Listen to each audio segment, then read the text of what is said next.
Start करते हैं अपने टॉपिक के साथ। आज कुछ दूसरा देखते हैं, इंटरनल सिक्योरिटी के बारे में देखते हैं। इंटरनल सिक्योरिटी के बारे में। सिक्योरिटी, या इसको हिंदी क्या होगा? आंतरिक सुरक्षा। ठीक। किसके बारे में? इंटरनल सिक्योरिटी के बारे में किसके पर्सपेक्टिव में? इंडिया के? किसको देख रहे हैं? इंडिया को देख रहे हैं। तो सबसे पहले हम एक ये मैप हो गया। अच्छा नहीं बनाया लेकिन ये इंडिया का मैप हो गया। तो किस दो वर्ड है इसमें, क्या है? इंटरनल और दूसरा सिक्योरिटी। इंटरनल मीन्स क्या हो गया? ये पूरा पार्ट्स, ये इंडिया का, ये हो गया बाउंड्री। इससे इधर इधर इधर इधर इधर का पार्ट, ये हो गया इंटरनल सिक्योरिटी के पार्ट में आते हैं। आप यदि आप इधर मरीन में देखोगे, ओशियन में देखोगे, तो ये आपका जो ईईजेड होता है, economic exclusive zone. Economic exclusive zone में मतलब इंटायर ईईजेड नहीं, लेकिन जो आपका इंटरनल वाटर होता है, इंटरनल वाटर, ये चूंकि आपका कोस्ट गार्ड जो सिक्योर करता है, वो किस इंटरनल सिक्योरिटी का पार्ट है। ठीक। इंटरनल वाटर के बियॉन्ड जो भी आता है, फिर नेवी के पास चला जाता है। जैसे ही नेवी के अंदर चला जाएगा तो वो फिर मिनिस्टर ऑफ डिफेंस में आ जाएगा, या फिर वो इंटरनल सिक्योरिटी में उसको हम इंक्लूड नहीं कर सकते हैं, वो फिर अलग टॉपिक में चला जाएगा। लेकिन फिर इसको फिर यहाँ पे दो दूसरे तरीके से देख सकते हैं। जैसे कि मान लो कि ये आपका ये पार्ट हो गया, ये हो गया इंडिया हो गया। ये क्या है? पाकिस्तान है। ये पाकिस्तान हो गया। ठीक। इधर क्या है? ईरान है। ईरान है। ये अफगानिस्तान है। यहाँ पे एक है क्या? गोल्डन ट्रायंगल है, गोल्डन ट्रायंगल। ठीक। जिसमें कि तीनों कंट्री आते हैं, ईरान आता है, अफगानिस्तान आता है और पाकिस्तान आता है, तीनों आता है। ये रीजन जो है किसके लिए है? ड्रग्स के लिए। ड्रग्स के लिए जाना जाता है। अब देखो, यहाँ से फिर ये ड्रग्स एक्सपोर्ट होके या तो फिर ये ग्वादर के थ्रू आएगा, पाकिस्तान के थ्रू, या ईरान का जो यहाँ पे है पोर्ट है, उसके थ्रू आएगा। फिर ये कहाँ पे आता है? इंडिया के अंदर, या तो ये इधर आएगा, आपका गुजरात में आएगा, मुद्रा उंद्रा के पास, या कांडला उंडला के पास आएगा, या फिर इधर चला जाता है। तो फिर ये आप जब आएगा, तो फिर ये इंटरनल सिक्योरिटी में आ जाता है, जो ड्रग्स है। तो ये ड्रग्स ट्रेड और ड्रग्स की जो कार्टेल है, फिर वो अलग चीज़ हो जाता है, वो बियॉन्ड द इंटरनल सिक्योरिटी के बाहर चला जाता है। लेकिन जैसे ये इंटर करेगा, यहाँ पे आ जाएगा, तो फिर ये इंटरनल सिक्योरिटी में आ जाता है। ठीक है। अब हम ओवरव्यू देखेंगे पूरे इंडिया के इंटरनल सिक्योरिटी में। यदि आप देखते हो तो मोटा मोटा 5-10 चैलेंज को किया गया है, कंसीडर किया गया है, जो ये एक मेजर चैलेंजेस है। लेकिन जब आप डिटेल्स में देखोगे, तो इंटरनल सिक्योरिटी एक ब्रॉडर ब्रॉडर टॉपिक है, बहुत बड़ा टॉपिक है। क्योंकि इसको इसमें आप देखोगे तो दो वर्ड है, एक इंटरनल, दूसरा सिक्योरिटी। इंटरनल के अंदर तो कितने सारे कंपोनेंट, कितने सारे रिसोर्सेज है, कितने सारे मतलब अपॉर्चुनिटी है, कितने सारे मतलब स्टेक होल्डर है। जैसे कि मान लो कि आपका इंडस्ट्री भी है, आपका ट्रांसपोर्ट सिस्टम भी, इंडस्ट्री भी है। आपका क्या हो गया? इंडस्ट्री भी है, इंडस्ट्रियल लोकेशंस। क्या हो जाता है? ये रहने दो। अरे यार, ये क्या हो जाता है? हाँ चलो। ठीक। आपका क्या हो गया? इंडस्ट्री भी है। अब ये मान लो कि यहाँ पे रिवर गया, ये आपका ये डैम भी है, ये आपका डैम हो गया। ये इधर वाटर वाटर सप्लाई आपका होता है इधर। ठीक। आपका क्या हो गया? पावर ग्रिड भी है। ठीक। पावर ग्रिड हो गया। आपका इनलैंड वाटरवे है। आपका इकोनॉमिक बेस है। आपका एग्रीकल्चर है। आपका बायोटेक्नोलॉजी है। आपका स्पेस प्रोग्राम है। मतलब कितने सारे कंपोनेंट आते हैं, बहुत सारे कंपोनेंट आते हैं। इस सब को इस सब को सिक्योर करना, इस सब को सिक्योर करना ये क्या है, इंटरनल सिक्योरिटी के पार्ट में आते हैं। ये ये सब इंटरनल सिक्योरिटी के पास पार्ट में इंक्लूड होता है, ठीक। जैसे कि देखो, देखो मोटा-मोटा जब आप देख के चलते हैं, देखो जैसे कि मान लो कि ये आपका एग्रीकल्चर है, यहाँ पे ये मान लो बंगाल हो गया। जस्ट मैं एक एग्जांपल देके आप क्लियर क्लियर करने की कोशिश करता हूँ कैसे। देखो जैसे ये क्या हो गया, बंगाल हो गया ये, बंगाल है, वेस्ट बंगाल। ये क्या है रीजन, ये मतलब चावल का प्रोडक्शन यहाँ पे बहुत ज़्यादा होता है इंडिया के अंदर, प्रोडक्शन बहुत ज़्यादा होता है। अब देखो मान लो कि ये प्रोडक्शन यहाँ पे होता है, ये पूरा आपका एग्रीकल्चर लैंड है इधर, यहाँ पे प्रोडक्शन होता है। अब मान लो कि किसी भी रीजन से जो आपका एक्सटर्नल कोई एजेंट है, या तो स्टेट है या नॉन स्टेट एक्टर्स है, या तो आपके चाइना के साथ राइवलरी है, ठीक। ये आपका ये हो गया बांग्लादेश। बांग्लादेश के अंदर भी जमातुल इस्लाम है, कुछ ऐसे आउटफिट है जो करते हैं। या फिर इधर आप आ जाओ, तो इधर आप क्या है, रखाइन रीजन आता है, या इसका क्या आते हैं, रोहिंग्याज आते हैं, और रोहिंग्याज के बारे में बताया गया है, रोहिंग्याज के बारे में बताया गया है, कुछ बहुत सारे स्टडी ऐसे हैं जिसमें इसको बताया गया है इसका कुछ टेरर कनेक्शन है इस ग्रुप का। एंटायर ग्रुप को नहीं कह सकते, लेकिन इसमें कुछ ऐसे एलिमेंट हैं जो जो कि टेररिस्ट ग्रुप के थ्रू इन्फ्लुएंस हो गए हैं, और वो एक चैलेंजेस है, इसीलिए इसको मतलब किसी कहीं भी शेल्टर मिलता है या एज ए रिफ्यूजी या इस तरह का जो होता है, वो सारे प्रॉब्लम आते हैं। इसके रीजन में कि जिसमें एक ये रीजन भी है कि क्योंकि इसका कोई ना कोई कनेक्शन आईएसआईएस के साथ इसका कोई कनेक्शन देखा गया है। बहुत सारे ऐसे तंजीम हैं जो टेररिस्ट एक्टिविटी में इन्वॉल्व है, उसके साथ इसका क्या है, क्योंकि देखो अब क्योंकि ये नेचुरल सी चीज़ है।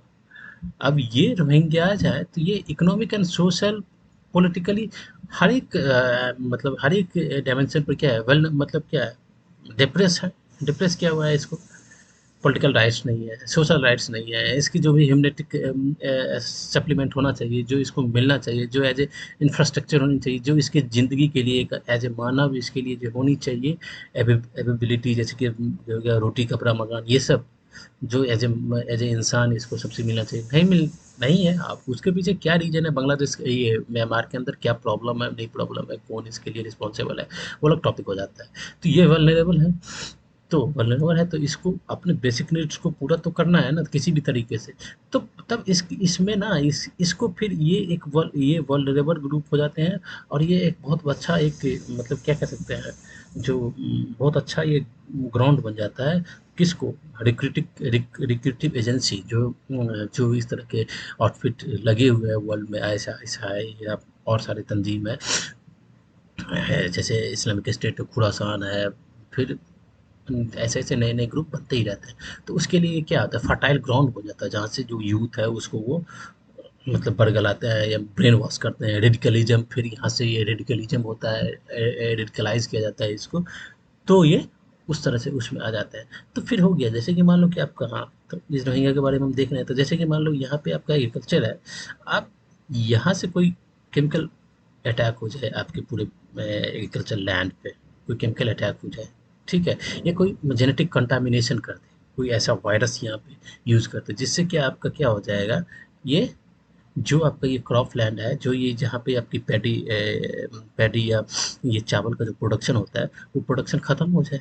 तो जैसे प्रोडक्शन खत्म हो जाएगा तो आपके आपके यहाँ पे कितना फूड क्राइसिस हो सकता है। मैं ये नहीं कह रहा हूँ कि एक बंगाल का फूड प्रोडक्शन खत्म हो गया, मैं एक एग्जांपल देके बता रहा हूँ।